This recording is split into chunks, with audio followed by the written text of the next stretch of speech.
Price the Lord. കരമുയർത്തി ഒരു hallelujah പറഞ്ഞേ. കർത്താവിൻ്റെ അത് പരിശുദ്ധ നാമം വാഴ്ത്തപ്പെടുമാറാകട്ടെ. നമുക്ക് ദൈവവചനത്തിലേക്ക് പ്രവേശിക്കാം. സ്തോത്രം. ഇന്ന് വായിച്ച സങ്കീർത്തനത്തിൻ്റെ 3-ാം സങ്കീർത്തനത്തിൻ്റെ അനുഗ്രഹീതമായ ഒരു ആലോചന കർത്താവിൻ്റെ ദാസനിൽ നിന്ന് നമുക്ക് കേൾക്കുവാനായിട്ടിടയായി. അതിൻ്റെ 4-ാമത്തെ വാക്യം ഒന്ന് വായിക്കാമോ ആരെങ്കിലും? 4-ാം വാക്യം, 3-ാം സങ്കീർത്തനം 4-ാമത്തെ വാക്യം. ഞാൻ യഹോവയോട് ഉച്ചത്തിൽ നിലവിളിക്കുന്നു, അവൻ തൻ്റെ വിശുദ്ധ പർവ്വതത്തിൽ നിന്ന് ഉത്തരം അരുളുകയും ചെയ്യുന്നു. സ്തോത്രം. ഇപ്പം ദൈവസന്നിധിയിൽ നിലവിളിക്കുന്ന വ്യക്തികൾക്ക് ദൈവം ഉത്തരം അരുളുന്നവനാണ്. സ്തോത്രം. അതിനുള്ള ബന്ധത്തിൽ ഞാനിവിടെ ഇങ്ങനെ രാവിലെ ഇവിടെ വന്ന് സഭായോഗത്തിന് ശുശ്രൂഷിക്കേണ്ട ഏതാണെന്ന് ഇങ്ങനെ ദൈവസന്നിധിയിൽ പ്രാർത്ഥിച്ച് എൻ്റെ പ്രാർത്ഥനാമുറിയിൽ ഞാൻ ഒരുങ്ങിക്കൊണ്ടിരിക്കുമ്പോൾ ദൈവത്തിൻ്റെ പരിശുദ്ധാത്മാവ് പ്രേരിപ്പിച്ച ഒരു വേദഭാഗം നിങ്ങളുമായിട്ട് പങ്കുവെക്കാൻ താല്പര്യപ്പെടുകയാണ്. രാജാക്കന്മാരുടെ 2-ാമത്തെ പുസ്തകം, രാജാക്കന്മാരുടെ 2-ാമത്തെ പുസ്തകം 8-ാം അധ്യായം, 2 Kings chapter 8, 8-ാം അധ്യായം, അതിന്റെ 1-ാമത്തെ വാക്യം. അനന്തരം എലീശ താൻ മകനെ ജീവിപ്പിച്ചു കൊടുത്തിരുന്ന സ്ത്രീയോട്, നീയും നിന്റെ ഭവനവും പുറപ്പെട്ട് എവിടെയെങ്കിലും പരദേശവാസം ചെയ്തു കൊള്ളുവീൻ. യഹോവ ഒരു ക്ഷാമം വരുത്തുവാൻ പോകുന്നു, അത് 7 സംവത്സരം ദേശത്തുണ്ടായിരിക്കും എന്ന് പറഞ്ഞു. 7 സംവത്സരത്തേക്ക് ഒരു ഞെരുക്കം, ഒരു പ്രയാസം നിന്റെ ജീവിതത്തിൽ, കുടുംബത്തിൽ ഉണ്ടാകാൻ പോകുന്നു. അതുകൊണ്ട് നീ ഇവിടെ നിന്ന് എഴുന്നേറ്റ് വേറെ എവിടെയും പോയി 7 ദിവസത്തേക്ക് 7 വർഷത്തേക്ക് പാർക്കണം. 7 വർഷത്തെ ക്ഷാമം. ഇതാരോട് ആര് പറഞ്ഞതാ? ഏലീശ പ്രവാചകൻ ശൂനേമിലുള്ള ധനികയായ സ്ത്രീയോട് പറഞ്ഞതാണ്. ശൂനേമിൽ അതിൻ്റെ 4-ാം അധ്യായം, രാജാക്കന്മാരുടെ 2-ാം പുസ്തകം തന്നെ 4-ാം അധ്യായം, അതിൻ്റെ 8 മുതലുള്ളതായ 9 മുതലുള്ള വാക്യം വായിച്ചേ. തന്റെ ഭർത്താവിനോട് ഒരു ദിവസം എലീശ ശൂനേമിലേക്ക് പോയി. അവിടെ ധനികയായ ഒരു സ്ത്രീ ഉണ്ടായിരുന്നു. അവിടെ ധനികയായ ഒരു സ്ത്രീ. ശ്രദ്ധിച്ചേ, എത്ര ധനമുണ്ടെന്ന് പറഞ്ഞാലും അവരുടെ ജീവിതത്തിലും ക്ഷാമത്തിൻ്റെ അനുഭവങ്ങൾ കടന്നു വരും എന്നുള്ള കാര്യം മറക്കരുത്. ലോകപ്രകാരം നോക്കിയാൽ വളരെ ധനമുണ്ട്, വളരെ സമ്പത്തുണ്ട്. പക്ഷേ ശൂന്യത കടത്തിവിടത്തക്കവണ്ണം ശത്രു പൊരുതി നിൽക്കുമ്പോൾ ഒരു ദൈവ പൈതലിന് ദൈവത്തിന്റെ ആലോചനയുണ്ട്. ഈ ശൂനേമിലെ ധനികയായ സ്ത്രീ, അവളോട് ഏലീശ പറയുകയാണ്, 7 വർഷം ക്ഷാമം വരാൻ പോകുകയാണ്. അതുകൊണ്ട് നീ ഇതെല്ലാം വിട്ട് പൊക്കോണം, ഇസ്രായേൽ ദേശത്ത് പോയി അവിടെ പോയി പാർത്തോണം. ഇവൾ ദൈവ ശബ്ദത്തിന് മുൻതൂക്കം കൊടുക്കുന്നവളായിരുന്നു. Price the Lord. ദൈവത്തിൻ്റെ ആലോചനയ്ക്ക് ഗൗരവം കൊടുക്കുന്ന വ്യക്തിയായിരുന്നു ഈ ശൂനേംകാരത്തി. ആമേൻ. നമ്മിൽ എത്ര പേർ ദൈവ ശബ്ദത്തിന് വില കൊടുക്കും? നാം എത്ര പേർ കാതോർക്കും, ദൈവമേ നീ എന്നോട് സംസാരിക്കണമേ, അവിടുത്തെ ആലോചന എന്നെ അറിയിക്കണമേ, അവിടുത്തെ ശബ്ദം എന്നെ കേൾപ്പിക്കണമേ എന്ന് എത്ര പേർ ദൈവത്തോട് നിലവിളിക്കൂ? അവരോട് ദൈവത്തിന്, ആത്മാവിന് സംസാരിപ്പാനുണ്ട്. Praise the Lord. പ്രിയ ജോയിച്ചാൻ്റെ ഭവനത്തിൽ കഴിഞ്ഞ ദിവസം ഞാൻ മക്കളുടെ യാത്രയുള്ള ബന്ധത്തിൽ പ്രാർത്ഥിക്കാനായിട്ട് ചെന്നു. ഞങ്ങൾ പ്രാർത്ഥിക്കാൻ അവിടെ ഇരുന്നു. ജോയിച്ചാൻ്റെ കൊച്ചുമക്കളിൽ ഒരുവളോട് ദൈവത്തിൻ്റെ ആത്മാവ് പറഞ്ഞു, നിൻ്റെ കൂട്ടുകാരികളിൽ ഒരു വ്യക്തി നിനക്കെതിരെ നിൽക്കുന്നു, നീ പ്രത്യേകം പ്രാർത്ഥിച്ചോളാൻ പറഞ്ഞു. പ്രാർത്ഥന കഴിഞ്ഞപ്പോൾ അവളോട് സംസാരിച്ചപ്പോൾ അവൾ പറഞ്ഞു, പെൺകുട്ടി, എൻ്റെ സ്ഥാപനം അമേരിക്കയിലെ കാര്യമായി പറയുന്നത്, ഞാൻ പഠിക്കുന്ന കോളേജിൽ എന്നോടൊപ്പം അതേ അവൾ ഉണ്ട് ക്ലാസ്സിൽ, അവൾ എനിക്ക് എതിരാണ്. അവൾ എനിക്ക് എതിരായി സംസാരിക്കുകയും പ്രവർത്തിക്കുകയും ചെയ്യുന്നവൾ. ദൈവാത്മാവ് പറഞ്ഞു, നീ പ്രാർത്ഥിച്ചാൽ മതി, ദൈവം നിനക്ക് വേണ്ടി പ്രവർത്തിക്കും. യഹോവയെ സേവിക്കുന്നവനും സേവിക്കാത്തവനും തമ്മിൽ ഒരു വ്യത്യാസമുണ്ട് എന്നുള്ളത് ദൈവം വെളിപ്പെടുത്തുന്നവനാ. പ്രിയ ദൈവത്തിന്റെ പൈതലേ, നിന്നോട് മുന്നമേ കൂട്ടി ദൈവത്തിന്റെ ആത്മാവ് ഇടപെടും. ശൂന്യകാരത്തി ഭയങ്കര ധനികയായ സ്ത്രീ, വളരെ ധനമുണ്ട്, പറമ്പ്, കൃഷിസ്ഥലങ്ങൾ ഒക്കെ ഇഷ്ടം പോലെ ഉള്ളവൾ, മാളിക മുറിയുള്ളവൾ. 2 നില, 2 3 നിലയായിരിക്കും, എത്ര നിലയെന്നിട്ടില്ല, പക്ഷെ ഒന്നിൽ കൂടുതൽ നിലയുണ്ട്. അവൾ പ്രവാചകന്റെ മുറിയിലേക്ക് കയറിപ്പോയെന്ന, അപ്പം മുകളില. സ്തോത്രം. അപ്പൊ ധനികയായ സ്ത്രീ, വീട്ടിൽ ജോലിക്ക് ആൾക്കാരുണ്ട്, ബാല്യക്കാരുടെ കൈവശമാണ് ഇവളുടെ ഭർത്താവ് മകനെ കൊടുത്തയച്ചത്. അപ്പൊ ബാല്യക്കാരുണ്ട്, ധനം വളരെ ഉള്ളവൾ. പക്ഷേ അവളുടെ ജീവിതത്തിലും ക്ഷാമം വരാൻ പോകുന്നു എന്നുള്ളത് ദൈവത്തിന്റെ പരിശുദ്ധാത്മാവ് പ്രവാചകനിൽ കൂടി മുന്നമേ കൂട്ടി ആലോചന അറിയിച്ചെങ്കിൽ, ഇന്ന് പകൽക്കാലം പ്രിയ ദൈവത്തിന്റെ പൈതലേ, നിന്നോട് ദൈവത്തിന്റെ ആത്മാവ് മുന്നമേ കൂട്ടി ആലോചന അറിയിക്കുന്നവനാണ്. Price the Lord. എന്തുകൊണ്ടാണ് അത് സംഭവിക്കുന്നത്? അവൻ നമ്മെ സ്നേഹിക്കുന്നത് കൊണ്ടാണ്. ദൈവം നമ്മെ സ്നേഹിക്കുന്നത് കൊണ്ട് മുന്നമേ കൂട്ടി ദൈവാത്മാവ് നമ്മോട് ഇടപെടുന്നത്. ഒരിക്കൽ ദൈവത്തിൻ്റെ പരിശുദ്ധാത്മാവ് എന്നോട് പറഞ്ഞു, മകനെ, നിനക്ക് വിശ്രമമില്ലാതെ ശുശ്രൂഷ വരുന്നത്. വിശ്രമമില്ലാതെ ശുശ്രൂഷ എന്ന്. ഞാൻ ദൈവത്തോട് പ്രാർത്ഥിച്ചു, കർത്താവേ ആയിക്കോട്ടെ, വിശ്രമമില്ലാതെ എൻ്റെ ലക്ഷ്യം അതാ, ശുശ്രൂഷ ചെയ്യണം. ഈ ദൂത് പറഞ്ഞ് ഒരാഴ്ച തികഞ്ഞില്ല, ദണ്ടടാ കിടക്കുന്നു. എൻ്റെ സ്കൂട്ടർ ഞാനും കൂടെ മറിഞ്ഞ് എൻ്റെ കാൽമുട്ട് പൊട്ടി. മെഡിക്കൽ കോളേജിൽ കൊണ്ടുപോയി കാലേ പ്ലാസ്റ്റർ ഇട്ട് doctor report 3 months bed rest. ദൈവാത്മാവ് പറഞ്ഞെന്തോ, വിശ്രമമില്ലാതെ ശുശ്രൂഷ ചെയ്ത്. ഇത് പറഞ്ഞ് ദിവസങ്ങൾ കഴിഞ്ഞില്ല, ഡോക്ടർ വിധി എഴുതി 3 months ബെഡ് റെസ്റ്റ്. ഞാൻ ദൈവത്തോട് ചോദിച്ചു, ദൈവമേ, എന്തൊരു വിരോധാഭാസം! നീ പറഞ്ഞു വിശ്രമമില്ലാതെ ശുശ്രൂഷയെന്ന്, ഇതാ ഡോക്ടർ പറയുന്നു 3 മാസം ബെഡ് റെസ്റ്റ് എന്ന്. നിങ്ങൾ കേട്ടോണം, 3 മാസം ഞാൻ ബെഡിൽ കാല് നീട്ടി, പ്ലാസ്റ്റർ ഇട്ട കാല് നീട്ടി വെച്ച് കിടന്നെങ്കിലും ആ കട്ടിലേൽ എഴുന്നേറ്റിരുന്നു കൊണ്ട്, ആമേൻ, സ്തോത്രം, എന്നെ കാണാൻ വന്നവരോടൊക്കെ ദൂത് പറയാൻ, ആലോചന പറയാൻ, പല കുടുംബങ്ങളെ യഥാസ്ഥാനപ്പെടുത്താൻ പോരാ, ഒരു കുടുംബം രക്ഷിക്കപ്പെട്ട് സ്നാനപ്പെടാൻ തീരുമാനമെടുത്ത്, എൻ്റെ ബെഡ് റെസ്റ്റില്ല, കിടക്കയില്ല, എനിക്ക് സ്നാനപ്പെടുത്താനൊക്കെ അതില്ല, കാല് പ്ലാസ്റ്റർ ഇട്ടിരിക്കുക. അന്നേരം വേറൊരു പാസ്റ്ററെ വിളിച്ചു വരുത്തി ഇവരെ സ്നാനപ്പെടുത്തി വിട്ട സംഭവം വരെ ദൈവത്തിൻ്റെ ആത്മാവ് ഒരുക്കിയിട്ടുണ്ട്. ഞാനത് പറയാൻ കാര്യം ഇത്രയേ ഉള്ളൂ, ദൈവം ഒരിക്കലും ബോഷ്ക്ക് പറയുന്നവനല്ല.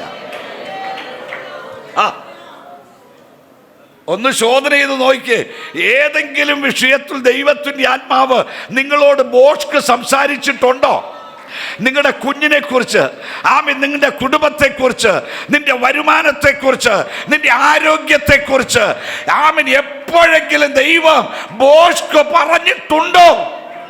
ഇല്ല, ഇല്ല, ഇല്ല, ഇല്ല എന്ന് ബോധ്യമുള്ളവർ കരമുയർത്തി ദൈവത്തിന് മഹത്വം കൊടുക്കുക. അവൻ ബോഷ്ക്ക് പറയുന്ന ദൈവം അല്ല. അവൻ ഉവ്വെന്ന് പറഞ്ഞാൽ ഉവ്വ് എന്ന് തന്നെയാ. സ്തോത്രം. Price the Lord. ഇവിടെ ശൂന്യക്കാരത്തിയോട് ഈ ഏലിശാ പ്രവാചകൻ പറയാം, ഈ ശൂന്യക്കാരത്തിയെ നമുക്ക് എല്ലാവർക്കും അറിയാം. 4-ാം അധ്യായത്തിൻ്റെ ആ 16-ാമത്തെ വാക്യം ഒന്ന് വായിച്ചേ, 4:16. അപ്പോൾ അവൻ, വരുന്ന ആണ്ടിൽ ഈ സമയമാകുമ്പോഴേക്ക് നീ ഒരു മകനെ അണച്ചുകൊള്ളും എന്ന് പറഞ്ഞു. എലീശ ഈ ശൂനേംകാരത്തിയുടെ വീട്ടിൽ ചെന്നിട്ട് ശൂനേമിലെ ആ സ്ത്രീയോട്, സഹോദരിയോടൊരു ദൂത് എന്നതാ, വരുന്ന ആണ്ടിൽ നീ ഒരു കുഞ്ഞിനെ അണച്ചുകൊള്ളുന്നു, ഒരു കുഞ്ഞിനെ ജന്മം കൊടുക്കുമെന്ന്. ഇവള് പറയാ, ബോഷ്ക്ക് പറയരുത്, ബോഷ്ക്ക് പറയരുത്, കാരണം സംഭവിക്കാത്ത ഒരു കാര്യമാ ഇല്ലേ. അടുത്ത വാക്യം ഒന്ന് വായിച്ചേ. എന്റെ യജമാനനെ അടിയനോട് ബോഷ്ക്ക് പറയരുത് എന്ന് അവൾ പറഞ്ഞു. കണ്ടോ? അയ്യോ, ഇത് സംഭവ്യമല്ല, അത് സംഭവിക്കത്തില്ല. സ്തോത്രം. ദൈവം ഒരു വാക്ക് പറഞ്ഞാൽ, ആമേൻ, അതിൻ്റെ വള്ളിക്കോ പുള്ളിക്കോ ഒരിക്കലും മാറ്റം വരത്തില്ല. അവൻ ഉവ്വ് എന്ന് പറഞ്ഞാൽ ഉവ്വ് എന്ന് തന്നെയാ. നമ്മുടെ ജീവിതത്തിൽ ദൈവത്തിൻ്റെ പരിശുദ്ധാത്മാവ് എത്ര എത്ര ആലോചനകളാ അവൻ പറഞ്ഞു തന്നിട്ടുള്ളത്, അതുപോലെ അവൻ നിവർത്തിച്ചിട്ടുമില്ലേ. സ്തോത്രം. ഇവളോട്, ശൂന്യകാരത്തിയോട് എലീശാ പ്രവാചകൻ അവിടെ കയറി ചെല്ലാൻ കാരണമുണ്ട്. 4:9 വാക്യം ഒന്ന് വായിച്ചേ. അവൾ തന്റെ ഭർത്താവിനോട്, നമ്മുടെ വഴിയായി കൂടെ കൂടെ കടന്നു പോകുന്ന ഈ 8 വാക്യം വായിച്ചേ മോളെ. ഒരു ദിവസം എലീശ ശൂനേമിലേക്ക് പോയി. അവിടെ ധനികയായ ഒരു സ്ത്രീ ഉണ്ടായിരുന്നു. അവൾ അവനെ ഭക്ഷണത്തിന് വരണമെന്ന് നിർബന്ധിച്ചു. ഈ ധനികയായ സ്ത്രീ എന്തിനാ ഈ എലീശായെ വിളിച്ചത്? അയ്യോ, ഇന്ന് പണം ഉണ്ടെങ്കിലും അക്കൗണ്ടിൽ നിന്ന് അത് ഇളക്കാൻ പ്രയാസപ്പെടുന്നവരാ മനുഷ്യർ അല്ലേ. സ്തോത്രം. എന്നാൽ ശൂനേമിലെ ഇവൾക്ക് ഒരു പ്രത്യേകത ഉണ്ടായിരുന്നു, ഒരു വിശാല മനസ്ഥിതി, അതിഥി സൽക്കാരം ഉള്ളവൾ. സ്തോത്രം. അതിഥി സൽക്കാരം ഉള്ളവളായിരുന്നു ഇവൾ. ധനമുണ്ട്, പണമുണ്ട്, പക്ഷെ മനസ്സ് വേണ്ടേ? ഇവൾക്ക് പണമുണ്ട്, മനസ്സുമുണ്ട്. സ്തോത്രം. ഈ എലീശ പ്രവാചകനെ അവൾ എന്തോ ചെയ്തെന്താ, ഒരു ദിവസം ഭക്ഷണത്തിന് വരണം എന്ന് എന്തോ ചെയ്തു, നിർബന്ധിച്ചു. എലീശ പറഞ്ഞു, വേണ്ട വേണ്ട വേണ്ട, ഞാൻ വരുന്നില്ല എന്നൊക്കെ പറഞ്ഞു കാണുമായിരിക്കും. അതാ നിർബന്ധിച്ചു എന്ന് പറയുന്നത്.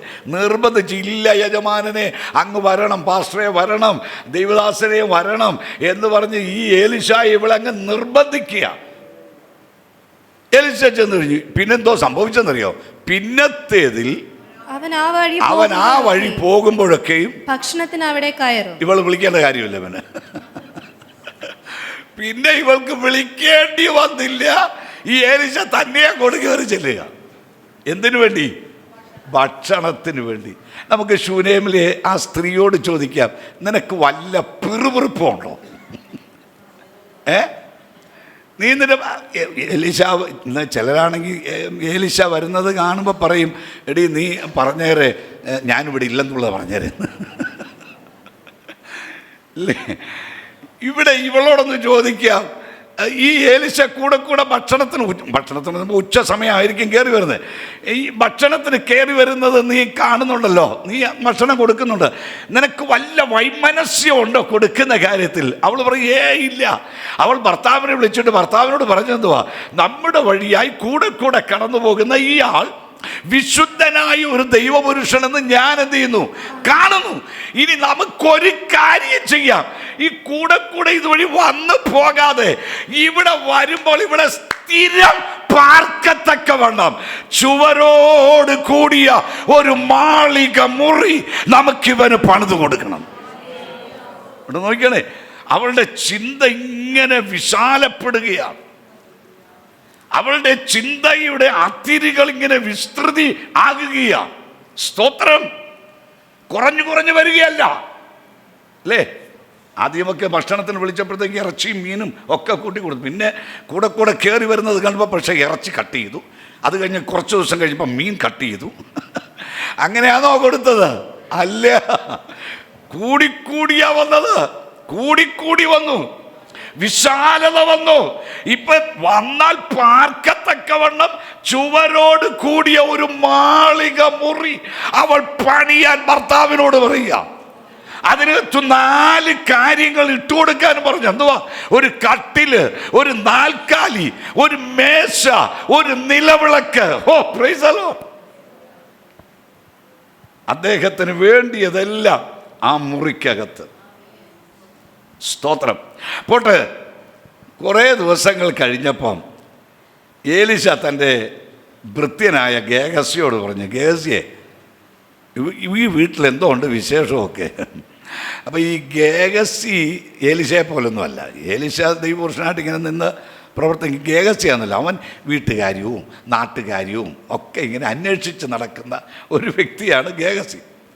ഈ ഗേഹസി വന്ന് ഏലീശയോട് പറയാ, ഏലീശ കൂടെ കൂടെ കടന്നിരുന്ന ആൾ, അവനെന്താ അറിഞ്ഞൂടായിരുന്നു. പക്ഷെ ഗേഹസി വന്ന് ഏലീശയോട് പറയാ, അവൾക്ക് മക്കൾ ഇല്ല, അവൾക്ക് മക്കളില്ല. അപ്പം ഏലീശ പ്രാർത്ഥനാ മുറി കയറിയിരുന്നുണ്ട്. അവൻ്റെ മുറി കയറുന്ന അവൻ പ്രാർത്ഥിക്കുന്ന നേരത്ത് ഗേഹസി എന്തോ എന്നറിയോ, പുറത്തിറങ്ങി ഇവരുമായിട്ടൊക്കെ കുശലം പറഞ്ഞൊക്കെ നടക്കുക. ഇവന് പ്രാർത്ഥനയൊന്നും ഇല്ലെന്ന് ഗേഹസിയെക്കുറിച്ച് നമുക്ക് പിന്നീട് അറിയാം. അവൻ എന്തോ ആയി തീർന്നെന്നുള്ളത് നമുക്കെല്ലാവർക്കും അറിയാവുന്ന ഭാഗമാണ്. അവന് പ്രാർത്ഥനാ ജീവിതമൊന്നും ഇല്ലെന്ന്. സ്തോത്രം. അവന് നാട്ടുകാര്യം, വീട്ടുകാര്യം, ആത്തുകാര്യം, ഇത് കാര്യം, ഇതൊക്കെയാ ഇവന്റെ ചിന്ത. Price the Lord. സ്തോത്രം. പോട്ടെ, ഈ ഗേഹസി വന്ന് എലീശയോട് പറയുക, അവർക്ക് മക്കൾ ഇല്ല. അവളെ വിളിക്കാൻ പറഞ്ഞു. അവളെ വിളിച്ചു. അവളോട് പറയുക 16-ാം വാക്യം, അടുത്ത ആണ്ടിൽ ഈ സമയമാകുമ്പോഴേക്ക് നീ ഒരു മകനെ അണച്ചുകൊള്ളും എന്ന് പറഞ്ഞു. ഒരു മകനെ എന്ത് ചെയ്യും? അണച്ചുകൊള്ളും, അണയ്ക്കും. സ്തോത്രം. അവൾ പറഞ്ഞു ബോഷ്ക്ക് പറയില്ലെന്നൊക്കെ പറഞ്ഞെങ്കിലും അവൾ അത് ഏറ്റെടുത്തു. ആ വചനം അവൾ ഏറ്റെടുത്തു. ആ വാഗ്ദത്തം അവൾ ഏറ്റെടുത്തു. സ്തോത്രം. പ്രിയ ദൈവമക്കളെ, ദൈവത്തിൻ്റെ ആത്മാവ് നമ്മോട് ആലോചന അറിയിക്കുമ്പോൾ നാം അത് ഏറ്റെടുത്ത് പ്രാർത്ഥിക്കുന്നുവെങ്കിൽ നിശ്ചയമായും അത് സംഭവിക്കും. സ്തോത്രം. നാം അത് ഏറ്റെടുത്ത് പ്രാർത്ഥിക്കണം, ഏറ്റെടുത്ത് പ്രാർത്ഥിക്കണം. ഇവളത് ഏറ്റെടുത്തു, സ്വയം അത് ഏറ്റെടുത്തു, അക്സെപ്റ്റ് ചെയ്തു, അവളത് റിസീവ് ചെയ്തു. അവൾ പ്രാർത്ഥിക്കാൻ തുടങ്ങി. അടുത്ത ആണ്ടിൽ ഒരു കുഞ്ഞിന് ജന്മം അവൾ കൊടുത്തു. ആ കുഞ്ഞ് വളർന്നു. ആ കുഞ്ഞ് ഭർത്താവിന് അപ്പൻ്റെ അടുക്കൽ വയലിൽ കൃഷിസ്ഥലത്തേക്ക് ഒരു ദിവസം പോയി. അവിടെ വെച്ച് ഈ കുഞ്ഞ് അപ്പനോട് പറഞ്ഞു, അപ്പ എൻ്റെ തല വെട്ടിപ്പൊളക്കുന്നു, വേദന എടുക്കുന്നു, എൻ്റെ തല എന്ന് പറഞ്ഞു. അപ്പനെന്ത് ചെയ്തു? ഒരു ബാല്യക്കാരനെ വിളിച്ച് അവൻ്റെ കൈവശം ഈ കുഞ്ഞിനെ അമ്മയുടെ അടുക്കലേക്ക് കൊടുത്തു വിട്ടു. സ്തോത്രം. ഈ കുഞ്ഞ് വീട്ടിൽ വന്നു. അമ്മയുടെ മടിയിൽ കുറേ സമയം ഇരിക്കുക. കുറേ സമയം മടിയിൽ നിന്ന് ആ കുഞ്ഞിന് വേണ്ടുന്ന ശുശ്രൂഷയൊക്കെ കൊടുത്ത് ഈ അമ്മ കുഞ്ഞിനെ തൻ്റെ മടിയിൽ കിടത്തിയിരിക്കുക. പക്ഷേ ഏറെ താമസിയാതെ ആ കുഞ്ഞ് മരിച്ചുപോയി. ആ കുഞ്ഞ് മരിച്ചുപോയി. ഇവൾ ചെയ്തത്, ആ കുഞ്ഞിനെയും പൊക്കിയെടുത്തുകൊണ്ട് നേരെ മുകളിൽ കയറി പ്രവാചകന് വേണ്ടി പണിത ആ മാളിക മുറിയിൽ പ്രവാചകന് വേണ്ടി കൊടുത്ത അവൻ്റെ കട്ടിലിൽ ഈ കുഞ്ഞിനെ കൊണ്ടുപോയി കിടത്തി. സ്തോത്രം. എന്നിട്ട് അവൾ എന്ത് ചെയ്തു? വാതിൽ, നമുക്ക് ആ ഭവനത്തിലേക്ക് ഒന്ന് എത്തി നോക്കിക്കേ. അയ്യോ ശൂന്യം കരുത്തിയേ, നിന്റെ കുഞ്ഞ് മരിച്ചു കിടക്കുക. ഒരേ ഒരു കുഞ്ഞ്, ഏക പൈതൽ. വേറെ ഒരു കുഞ്ഞിക്കാല് നിനക്കില്ല, നിന്റെ വീട്ടിലില്ല. ഒരേ ഒരു കുഞ്ഞ്. ആ കുഞ്ഞ് മരിച്ചു കിടക്കുക. എന്നെ നീ മാറത്തടിക്കാത്ത, എന്നെ നീ വാവിട്ട് നിലവിളിക്കാത്ത. സാധാരണ അതൊക്കെ സംഭവിക്കേണ്ടതല്ലേ? പൊട്ടി പൊട്ടി കരയേണ്ടതല്ലേ? ശൂന്യകാർത്തിയെ നീ എന്നാ ഒന്നും ചെയ്യാത്ത? കുഞ്ഞ് മരിച്ച് നിന്റെ മടിയിൽ കിടന്ന് മരിച്ചു. ആ കുഞ്ഞിനെ നീ പ്രവാചകന്റെ കിടക്കയിൽ കട്ടിലിൽ കൊണ്ട് കിടത്തിയച്ച് നീ എങ്ങോട്ടായി യാത്ര? അവൾ ആ വീട്, ആ വാതിൽ, പ്രവാചകന് മുറി എന്ന് പൂട്ടി അടച്ചിച്ച് അവൾ നേരെ ഭർത്താവിൻ്റെ അടുക്കൽ ചെന്നു. ഭർത്താവിനോട് പറഞ്ഞു, എനിക്ക് കർമ്മേൽ വരെ പോകണം. എനിക്ക് കർമ്മേൽ വരെ പോകണം. പ്രവാചകൻ്റെ അടുക്കൽ, ദൈവപുരുഷൻ്റെ അടുക്കൽ എനിക്ക് പോകണം. അവൻ ചോദിക്കുന്നു, ഇന്ന് അമാവാസ്യയല്ല, ശബത്തുമല്ല, പിന്നെ എന്തിനാ നീ പോകുന്നു? അപ്പം അമാവാസ്യയിലും ശബത്തിലും ഇവൾ പതിവായിട്ട് പ്രവാചകൻ്റെ അടുക്കൽ പോകാറുണ്ട്. ശ്രദ്ധിക്കണം. ഒരിക്കൽ ആലോചന കേട്ടെന്ന് പറഞ്ഞ് അതിൽ സംതൃപ്തി അടഞ്ഞിരിക്കുകയല്ല, തുടർമാനമായി ദൈവശബ്ദം കേൾക്കാൻ, തുടർമാനമായി ദൈവത്തിൻ്റെ ആലോചന കേൾക്കാൻ നമ്മുടെ ജീവിതത്തിനിടയായി തീരട്ടെ. സ്തോത്രം. ഇവിടെ ഇവൾ തൻ്റെ ഭർത്താവിൻ്റെ അനുവാദത്തോടുകൂടി ഒരു കഴുതയെയും ഒരു ബാല്യക്കാരനെയും കൂട്ടി നേരെ കർമ്മലിലേക്ക് യാത്ര തിരിക്കുക. നമുക്ക് ആ ശൂന്യംകാരത്തിൻ്റെ അടുക്കൽ ചെന്ന് ഒന്നുകൂടൊന്ന് ചോദിക്കാം, അല്ലയോ ശൂന്യംകാരത്തിയെ, നിന്റെ കുഞ്ഞ് മരിച്ചുപോയില്ലേ? അതെ. നിന്റെ ഭർത്താവിനോട് എന്താ നീ അത് പറയാത്തെ? അവൾ പറഞ്ഞോ? ഇല്ല. അവൾ കരയുന്നില്ല, ഏങ്ങലടിക്കുന്നില്ല. അങ്ങനെ സംഭവിച്ചിരുന്നെങ്കിൽ ഭർത്താവ് തീർച്ചയായും ചോദിച്ചേനെ, നീ എന്തിനാ കരയുന്നേ? കരച്ചിലെ വിഷയം എന്നതാ? ചോദിച്ചേനെ. ഇവളുടെ കണ്ണുകൾ നിറഞ്ഞിട്ടില്ല. ഇവൾ ഈ വിഷയം തൻ്റെ ഭർത്താവിനോട് പറഞ്ഞുമില്ല. അവിടെ നിന്നൊരു ദൂത് പറയട്ടെ, എല്ലാവരോടും തുറന്ന് പറയരുത്. പറയേണ്ടതേ പറയാം. സ്തോത്രം. പറയേണ്ടതേ പറയാവൂ. Price the Lord. ഇവക്കറിയാം തൻ്റെ ഭർത്താവിനോട് കുഞ്ഞ് മരിച്ചുപോയി പറഞ്ഞാൽ ഒരു പ്രയോജനമില്ല. മരിച്ചുപോയ കുഞ്ഞിനെ ജീവിപ്പിപ്പാൻ കഴിവുള്ളവൻ ആരാന്നറിയാമോ? കുഞ്ഞിനെ തന്നവൻ. എത്ര പേർ തിരിച്ചറിയുന്നുണ്ട്? കുഞ്ഞിനെ തന്നവനു മാത്രമേ ആ കുഞ്ഞിനെ ജീവിപ്പിക്കാൻ കഴിയത്തുള്ളൂ. ഇന്ന് പകൽക്കാലം ഞാൻ ആത്മാവിൽ ഓർപ്പിക്കട്ടെ, നിന്റെ ജീവിതത്തിൽ നിനക്ക് വേണ്ടി കരം നീട്ടി ഇന്നയോളം നടത്തിയ ദൈവത്തിന് മാത്രമേ തുടർന്നും നിന്നെ നടത്തുവാൻ സാധിക്കത്തുള്ളൂ. Price the Lord. സമയം വളരെയധികം പോകുന്നല്ലോ, ഞാൻ മടങ്ങി വരട്ടെ, വിശദീകരിക്കുന്നില്ല. ഏലീശായുടെ അടുക്കൽ ചെന്നു. ദൂരേന്ന് ഇവൾ വരുന്നത് കണ്ടപ്പോൾ ഏലീശ ബാല്യക്കാരനായ ഗേഹസിയോട് പറഞ്ഞു, ഗേഹസിയെ നീ പോയി ഒന്ന് അവളോട് ചോദിക്കുന്നു. നമ്മുടെ ശൂന്യംകാരത്തിയാണ് വരുന്നെന്ന് തോന്നുന്നു. നീ പോയി ഒന്ന് ചോദിക്ക്, നിൻ്റെ ഭർത്താവിന് സുഖമാണോ, കുഞ്ഞിന് സുഖമാണോ എന്നൊക്കെ ഒന്ന് പോയി ചോദിക്കാൻ പറഞ്ഞു. ഇവൻ നേരെ ചെന്ന് ചോദിക്കുക, നിൻ്റെ ഭർത്താവിന് സുഖമാണോ, കുഞ്ഞിന് സുഖമാണോ? അവൾ പറഞ്ഞത് സുഖം തന്നെ, വേറൊന്നും പറയാൻ പോയില്ല. അവൾക്കൊന്നറിയാം, പറയേണ്ടവനോടെ പറയാവും. യേശുവിൻ്റെ കല്ലറത്തോട്ടത്തിലേക്കൊന്ന് പോയേ. മഗ്ദലക്കാരത്തി മറിയ അവിടെ കരഞ്ഞു നിൽക്കുക. അവൾ കരയുന്നതിനിടയിൽ കല്ലറയ്ക്കലേക്കൊന്ന് കുനിഞ്ഞെന്ന് നോക്കിയപ്പോൾ വെള്ളവസ്ത്രധാരിയായ ഒരു ദൂതൻ അവിടെ നിൽക്കുന്നു. അവൻ ചോദിക്കുന്നു, സ്ത്രീയെ നീ കരയുന്നത് എന്തിന്? ഇവള് വല്ലതും പറഞ്ഞോ? എൻ്റെ യേശുവിനെ എനിക്ക് എവിടെ വെച്ചൊന്ന് കാണിച്ചു കഴിഞ്ഞാൽ അങ്ങോട്ട് പോയിക്കോളാം. ദൂതനോട് പറഞ്ഞു. ഇവൾക്കറിയാം ദൂതനോട് പറഞ്ഞിട്ട് കാര്യമില്ല, പറയേണ്ടവനോട് പറയണം. സ്തോത്രം. എനിക്ക് പറയേണ്ടത് എൻ്റെ യേശുവിനോടാ, എൻ്റെ കർത്താവിനോടാ. അവനോട് എനിക്ക് കാര്യം തുറന്നു പറയണം. ദൂതനോട് അവൾ പറഞ്ഞില്ല. സ്തോത്രം. ശൂന്യംകാരത്തിക്കറിയാം ഗേഹസിയോട് എന്തെങ്കിലും പറഞ്ഞാൽ ഒരു പ്രയോജനമില്ലെന്ന്. കാരണം ഇവളുടെ വീട്ടിലല്ലേ പല പ്രാവശ്യം ഈ ഗേഹസി ഏലീശയോടൊപ്പം വന്ന് താമസിച്ചത്.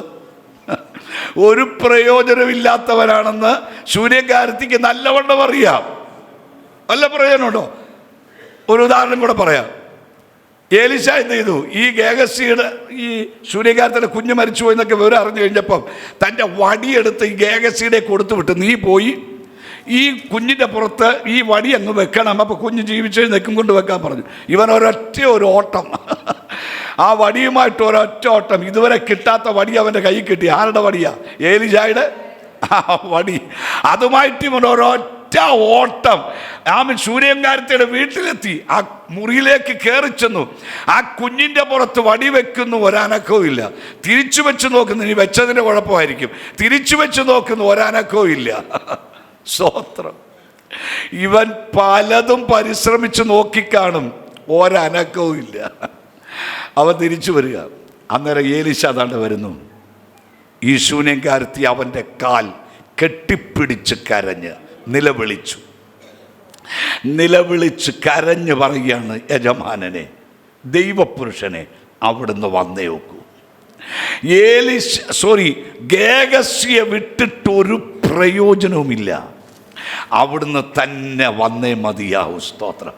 ഇവൾക്കറിയാം ഗേഹസി പ്രയോജനമില്ലാത്തവൻ.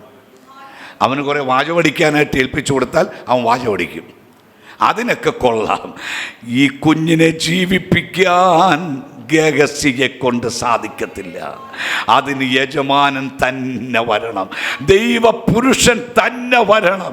ഇന്ന് പകൽ പ്രിയ ദൈവമക്കളെ, നമ്മുടെ വിഷയങ്ങൾ തുറന്ന് പറയാൻ കൊള്ളാകുന്ന ഓരോറ്റ ഇടമേ ഉള്ളൂ. ആമേൻ. നിന്റെ ഭാരം ഇറക്കി വെക്കാൻ ഓരോറ്റ ഇടമേ ഉള്ളൂ. നിന്റെ ആവശ്യങ്ങളൊന്ന് തുറന്ന് പറയാൻ ഒരൊറ്റ ഇടമേ ഉള്ളൂ.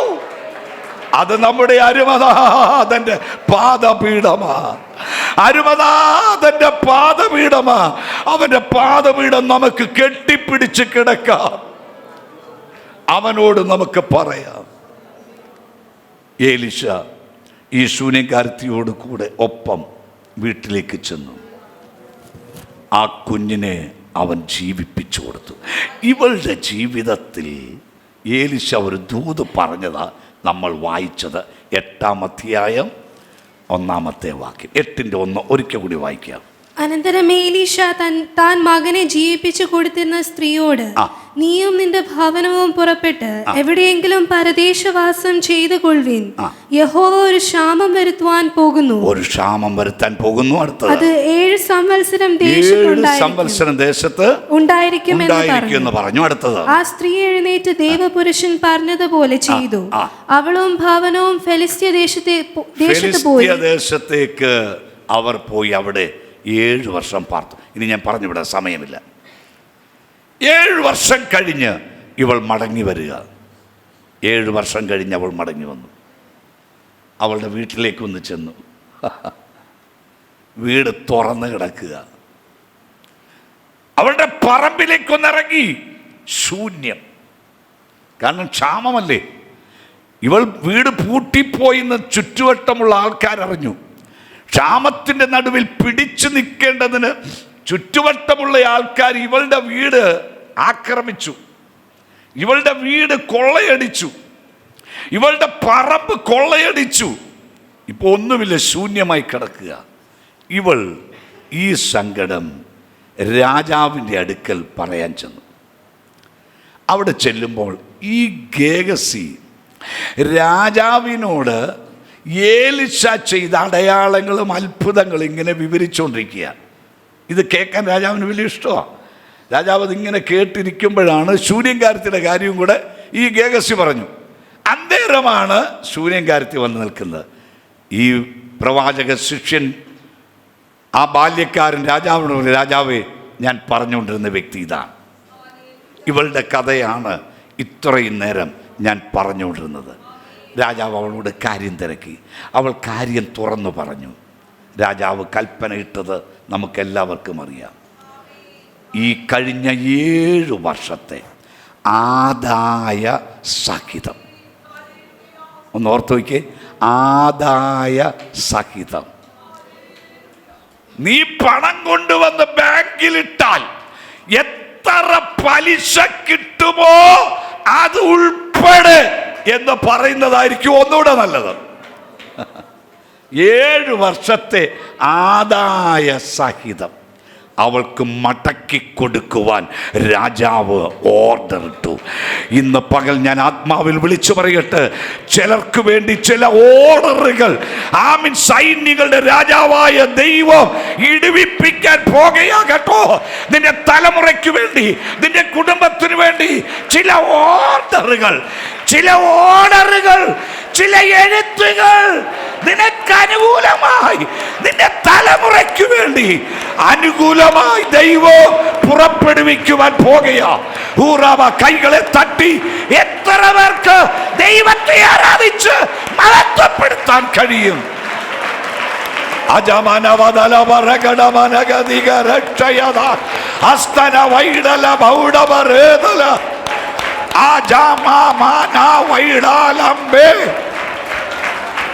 അതരകടത്തുനി വൈഡമനഗതിയ. ഓ ഹല്ലേലൂയ ജീസസ്. നമുക്ക് കണ്ണുകൾ അടയ്ക്കാം, പ്രാർത്ഥിക്കാം. ഈ ദൈവം നിനക്ക് വേണ്ടി പ്രവർത്തിക്കുന്നവനാണ്. ആ ദൈവത്തിന്റെ കരങ്ങളിൽ നമ്മെ തന്നെ ഏൽപ്പിക്കാം, നമ്മുടെ വിഷയത്തെ ഏൽപ്പിക്കാം. നമുക്ക് പ്രാർത്ഥിക്കാം, കണ്ണുകൾ അടയ്ക്കാം. പിതാവായ ദൈവത്തിന്റെ സ്നേഹവും പുത്രനായ യേശു ക്രിസ്തുവിന്റെ കൃപയും പരിശുദ്ധാത്മാവിന്റെ കൂട്ടായ്മയും നാം ഓരോരുത്തരുടെ മേലും ഇന്ന് ഓർത്ത് പ്രാർത്ഥിച്ച സകല വിഷയങ്ങളുടെ മേൽ, ഇന്നിവിടെ ആരാധനയെ സംബന്ധിച്ച എല്ലാ പ്രിയപ്പെട്ടവരുടെ മേൽ ഇന്നും എന്നേക്കും കർത്താവിൻ്റെ 2ാമത്തെ വരവരെയും ഉണ്ടായിരിക്കുമാറാകട്ടെ. നമ്മുടെ കർത്താവായ യേശു ക്രിസ്തു മൂലം നമുക്ക് ജയം നൽകിയ ദൈവത്തിന് കരം ഉയർത്തി ഹല്ലേലൂയ പറയാം. ഹല്ലേലൂയ, ഹല്ലേലൂയ, ആമേൻ. കർത്താവായ യേശുവേ ആമേൻ. എല്ലാവർക്കും സമാധാനത്തോടെ പിരിഞ്ഞു പോകാം. ദൈവം നിങ്ങളെ എല്ലാവരെയും അനുഗ്രഹിക്കുമാറാകട്ടെ.